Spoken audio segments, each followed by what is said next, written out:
Alright, and we're back. So like I was saying, Underworld Awakening. This time, it's like the werewolves and the lichens, and the vampires are on the run, humans dominating. It kind of dips into this thing where, I was kind of hoping to go more in this direction, I guess, but it didn't quite touch on it as much.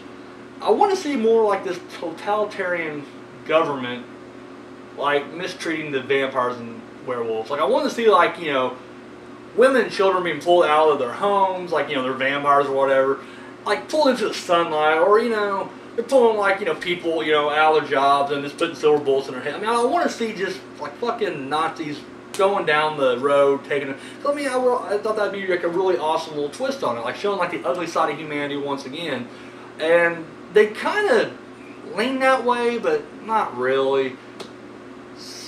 Yeah, but like I said, overall, the werewolves are bigger this time. Like that's their new thing. Like these guys are just, you saw that in the commercials as well.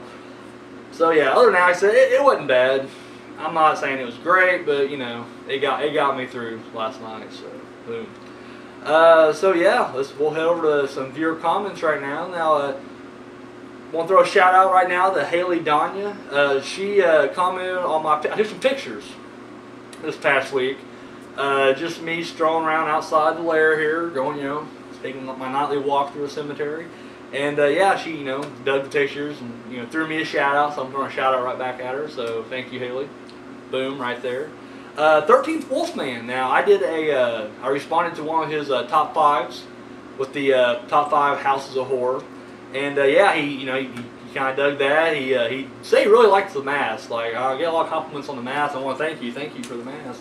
And of course, I said, that I've never done his top 5s before, and he encouraged me to, go back, watch him, and then, I can repeat them right there. But I'm not gonna lie, like I probably, like I'll watch him for sure, but I probably won't respond. Cause I just feel like I want to stay current. I want to be like, busting out old shit. Like I want to, stay with everybody else and just kind of keep moving forward. So that's what I play. But thank you though, because I definitely will check out your other stuff. I've seen, some of your past videos. They're really good. So I'll definitely, get around and check those out. I mean, there's one that, like, really, like, I'm talking to TV or the computer screen, like, oh, my top 5 would be, then, yeah, I'll probably make a video. But for the most part, yeah, I'll definitely try. I'll keep catching them as they come out now.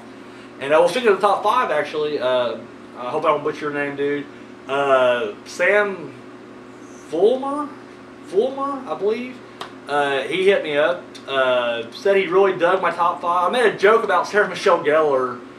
Just like a little cheap shot I took, and he really thought I was funny. Don't get me wrong, I'm a fan of Sarah Michelle Gellar. I am, but I still took my shot. Cause I'm a dick like that sometimes. But he said that if he was to do his top 5, which buddy, by all means. I mean, this guy, go to 13th Wolfman. You can find his link on my, he's in my subscriptions. Whatever, check him out. Yeah, he'd love to have your top 5 responses. But he said he would add the Evil Dead cabin, which I didn't think about that. That's actually a really good one. And then the sorority house from Black Christmas, and yet another one that's really good. So yeah, there it is right there. All right, well let's say we get to some reviews, shall we? Now up first we got 1987's Angel Heart. Now once again I don't have no visual aids at all. Angel Heart. I'll be honest with you, I have never heard of this fucking movie, ever, fucking ever. About 2-3 years ago, I guess, I was watching this documentary, damn good documentary. It was I think it was like a TV special they ran called The 100 Years of Horror. Now this has been an older TV special, but I didn't watch it until years later. Christopher Lee hosted it. Anyway, I remember there was a blurb about this movie where Robert De Niro played. Okay, before I get started, let me just stop that for a second. There is a twist at the end. I'll tell you right now, if you don't want to know about this movie, like you just want to check it out yourself, I'll tell you right now, you can just skip ahead to the end of the segment, so I'm sure I'll probably use up this segment and talk about this movie alone. I'll be honest with you though, it is a very easy fucking twist. Like you'll get it the first 5 minutes, I promise you that. So right now, I'll give you a chance. You want to skip ahead? Skip ahead? Alright, there you go. You had your warning. Spoilers right now. When I watched that documentary, they said that De Niro did a role once where he played Satan. So now I couldn't remember what that movie was, but it's stored up here in the memory warehouse, so I locked it away. And then when I get the movie, one of the taglines I read is, "You'll never guess how it ends." And I'm like, son of a bitch, because now I'm about to try to figure it out before, you know. And sure enough, within the first 5 minutes of the movie, you discover it all. Like, and you may not have like the reasons or, you know, why, but you know what's happening. Like, you know what the gist of it is. Now, knowing that, I treat it like I do the Twilight Zone, or like fucking Goosebumps or something like that. Now, I'm not trying to, you know, bash this, you know, by saying that, or Scooby-Doo for that matter. But I'm just saying, like, you know, when you watch, you know, Twilight Zone or Scooby-Doo, like, you know the twists are. Like, you know, 9 times out of 10 you watch Twilight Zone, it could be an episode you've never seen before. You know how it's going to end. Like, you know that there's going to be some kind of ridiculous twist. You can see it coming a mile away. Scooby-Doo the same way. You can always tell, like, you know, when it's just like Scooby and the gang and like one other person, and they're, you know, that other person's like, "Oh, that house is haunted." You know damn well that other person is going to be the guy that they ripped the mask off, and, you know. So I went in with that mindset. So I'm like, okay, I'm here. I already know the twist. Fuck it. Strap me in. Let's watch this thing. Really good movie. And at first when I watched it, I kind of threw in that media. I'm like, you know, it wasn't bad, whatever. But then I started thinking about after it's over. And I'll tell you now, it really is a good movie. And I really wish I would have seen it before I saw the documentary. Because, I mean, I don't know, maybe I would have been surprised if I would have seen it, you know, when I was a kid. Because, like I said, 1987, I haven't read a whole lot of reviews which were just like, I was completely blown. You know, I don't know what it would have been like to actually watch it, you know, back then. Basic plot is, there's a private eye. His name is Harry Angel. And, yeah, it's his real name. Not a porn name, I promise you. It's his legit name. But he's hired to find, you know, a missing person. And, of course, the case gets a little nuts. Yes, De Niro. And the credits, they got cast as, like, a special appearance. Like, he has a cameo. But he's actually in quite a few scenes. Like, the dude has, like, a scene in the beginning. He's scattered throughout the middle and then the end. So, I mean, I'm like, really? Special appearance? Seems like he's just fucking in the movie, but whatever. Mickey Rourke is in it, and I'll tell you right now, this is the best. And I don't care what anybody says, because I saw The Wrestler, and The Wrestler was good. And he did really good in that. This is his best performance, bar none. Fucking, you know, Angel Heart. Okay, so basically, he gets called in by De Niro, and basically, I'm just going to kind of skim through some stuff here. They're like, you know, De Niro's like, I have a contract out, you know, this guy, you know, who's under my contract. So right there, you already know this guy's definitely Satan. Like, I clicked it instantly. As soon as I seen him, like, this guy's Satan. And he's like, you know, I want the payment. I need you to find him. He may be dead, he may be alive, I don't know. That's your job, find him. So, and there's a whole conversation where this, you know, he's talking about his backstory, like the Mickey Rourke is. So as soon as he says, fuck it, I'll tell you. He's talking about how he was in the war, and he suffered some shell shock and a little bit of amnesia. And right there, I'm like, boom, it's him. He's the fucking guy he's chasing after. And guess what? It was. Well, once again, I'm in that mindset where, like, you know, fuck it, we'll roll with it. So anyways, he sends him out. And of course, everywhere he goes, and it is like classic film noir, where, like, he's meeting all these different people.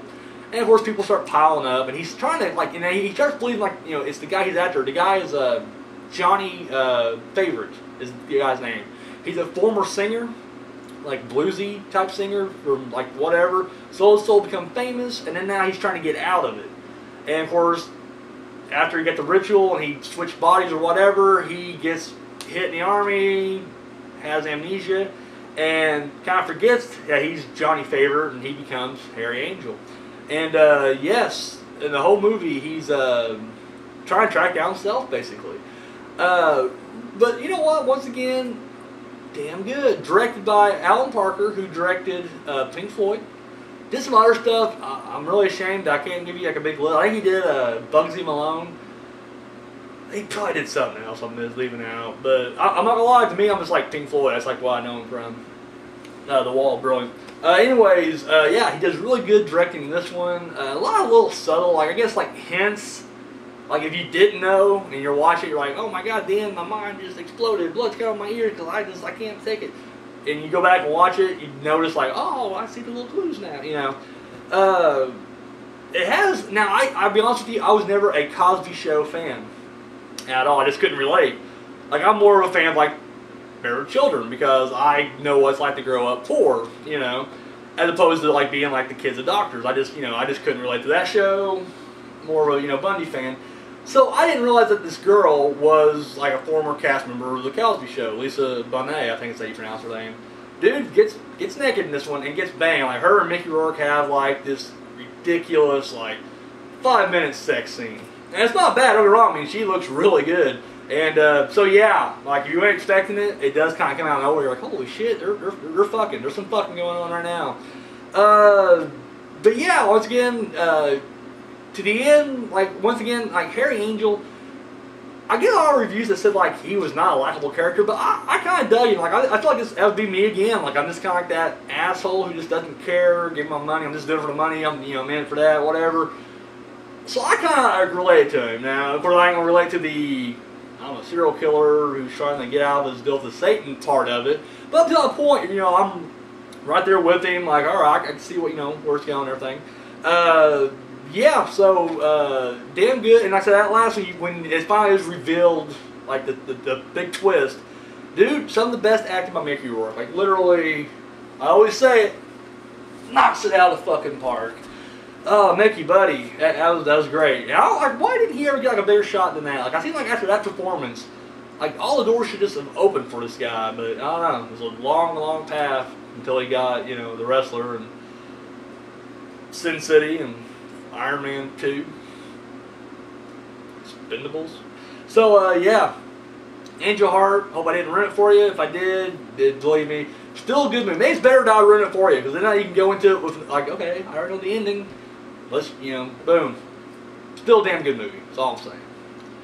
All right, going back 3 years before that now to 1984, A Nightmare on Elm Street. Yes. Another cloud. This will be one of those I don't know. I feel like I don't want to just keep repeating what you've heard a trillion times before. But Nightmare on Elm Street, basically, child murderer who was at one point he was taken out by all the angry parents, and he's getting revenge by entering their kids' dreams. Oh goddamn! I don't know like where to start on this thing. This is fucking brilliant. Oh, okay. Let's do this. Why is this better than the shitty remake? All right. Shitty remake relied too much on CGI, which this does not. Everything's practical here. There's a scene where fucking Nancy is laying on her bed and Freddy's coming through the wall. Now clearly we know it's probably just plastic wrap or a rubber, like thin layer of rubber, whatever, but he's coming through and it looks good. It looks good. And he, like this, and then when she wakes up, he goes back. Whereas in the remake, a cartoon pops out of the wall. And I do mean fucking cartoon, dude. It looks ridiculous. Pops out of the wall. He's slashing. She's screaming. I'm like, really? When we see fire in this movie, guess what? It's actually fire. Like, they actually have fire on the set. Like, that was like, some guy's there. And it may not be right there on the fucking thing. But guess what? Someone was there lit on fire. Or they had fire in front of the camera. Remake, we see Jed fire because, fuck it. Why try to hire a stunt guy? Why try to make a movie? This movie is definitely made far less than that one. You can't tell me they can't just reproduce that. I feel like with digital cameras, for one, that there would be more money, that you're not spending on film to actually do practical effects. But I guess, Oh god. Okay, where else do we go on this, dude? The scene where Tina is getting diced up the fucking room and fucking tore up, dude. It's all brilliant. Looks really good. Johnny Depp, I'm pretty sure this is his very first role, and he does excellent with it. In that little small part as her boyfriend, he does a really good job there. Yes, I really don't. Once again, I feel like if I go on this big rant, I'll just be repeating what you've heard a million times. And I just like, I'm gonna knock this motherfucker out in 2 segments. So, yes, excellent fucking movie. You should have already seen it. That's just all there is to it. You should fucking already see this. Followed by 6 sequels, a crossover movie with Freddy, a remake, and it has its own TV series. So, yes, Nightmare on Elm Street, Wes Craven, Robert Englund. Dude, it's all fucking great. So, yes, you know what? Fuck it. I'm getting out here in 2 seconds this week. Bam! Alright. Peace!